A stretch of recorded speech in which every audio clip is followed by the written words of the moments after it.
Ahead of this year's International Whistleblower Appreciation Day on July the 30th, which is this coming Saturday, there are calls for the government to adopt legislation to protect whistleblowers. Whistleblowers in South Africa are getting a special mention from the South African Institute for Responsive and Accountable Governance. The organization has paid tribute to whistleblowers and saying they've shown themselves to be persons of impeccable character and ethics. Well, let's speak now to the chairperson of the South African Institute for Responsive and Accountable Governance. That's Advocate Sidiso Tipanyane. Advocate Tipanyane, good afternoon. Thank you very much for your time.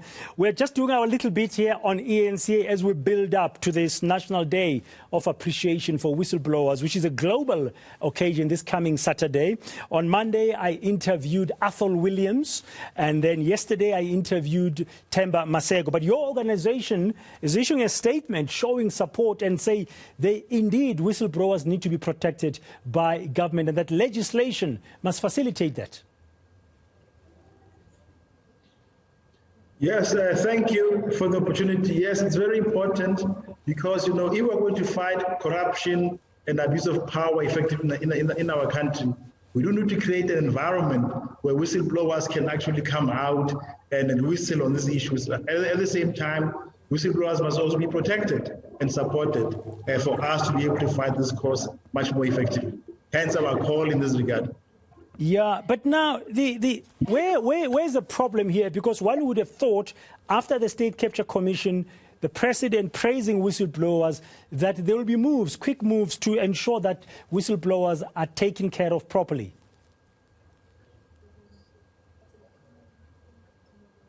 Well, the problem is the law. The law itself is not adequate. But secondly, we don't have enough measures to protect and support whistleblowers.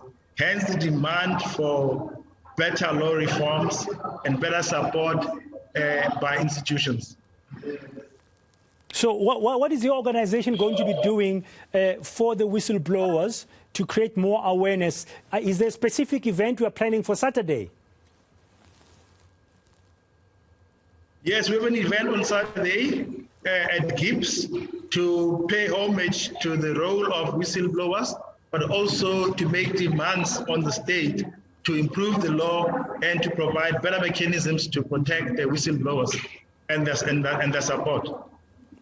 Now, you describe whistleblowers as heroes. You said not all heroes wear capes. I mean, whistleblowers would not be like your Batman and your Superman, but they are heroes in your eyes. Why?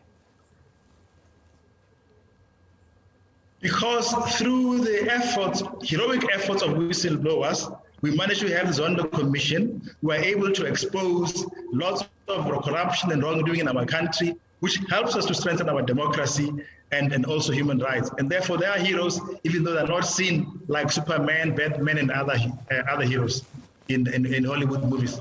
Yeah, in your statement, you also says you are grateful. You express gratitude to these men and women who've put their lives at risk and the needs and interests of the country above their own needs. But you say gratitude, however, is not enough. South African citizens must do more. South Africans must do more. What is this more? What does it more look like? Well, many whistleblowers, do this thing out of love for the country. They expose wrongdoing, but then in return, they lose their jobs. They get victimized without minimum support from anybody else. And therefore, we need to do a lot more to support them in terms of making sure that they're not victimized. And when they lose their jobs, we're able to fight better for them. So many of them have suffered quite tremendously despite the contribution they've made in our country. So we need to do more than just acknowledging that. Yeah, I understand your organization, CIRAG, Advocate Tipanyane, is working in concert with other civil society groups who are also speaking up and trying to come together to see what can be done in order to support whistleblowers.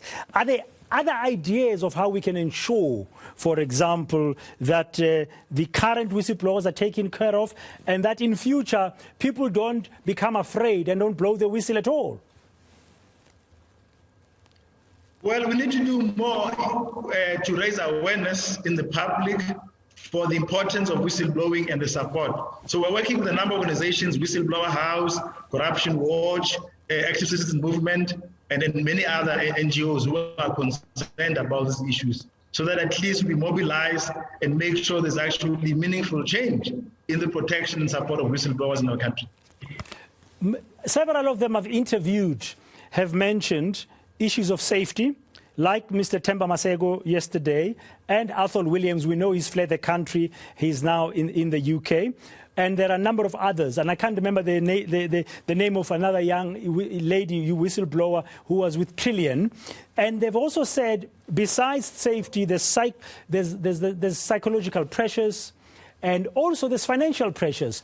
What are your thoughts there? How could those be addressed? I mean, should there be a fund of sorts that is created to support them? Yeah. Well, there should be a fund to support whistleblowers. There must also be criminalization of the victimization of whistleblowers. I mean, as you rightly point out, many whistleblowers lose their jobs, despite the law saying that they shouldn't do so. And many of them, when they can't even afford to fight their cases in court, and those who are able to end up being broke because they've got huge legal bills to pay. So they're also suffering psychological damage, as well as financial and, of course, physical harm.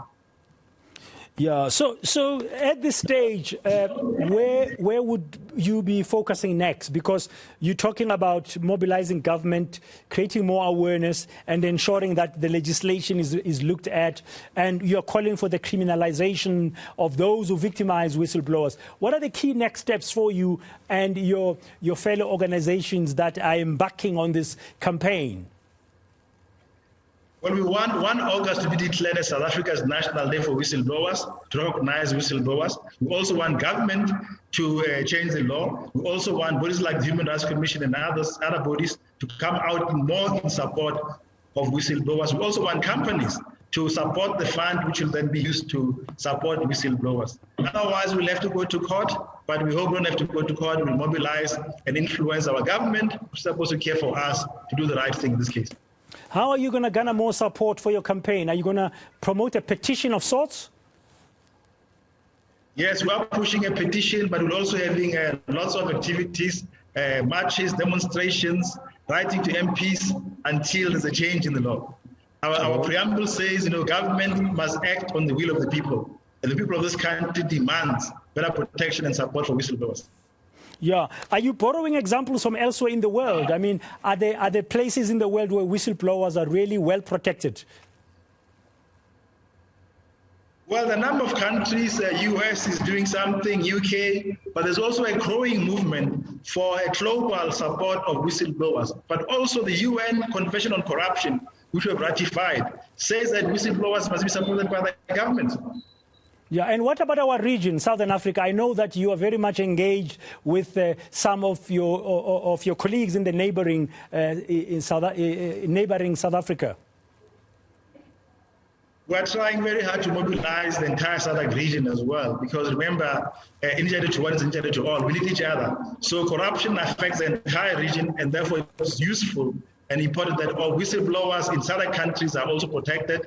We'll make sure that they also have laws in the countries which can provide better support and protection. So Namibia has a law which is not in operation, Botswana has a law, and Zambia has a law as well. So the movement is actually growing.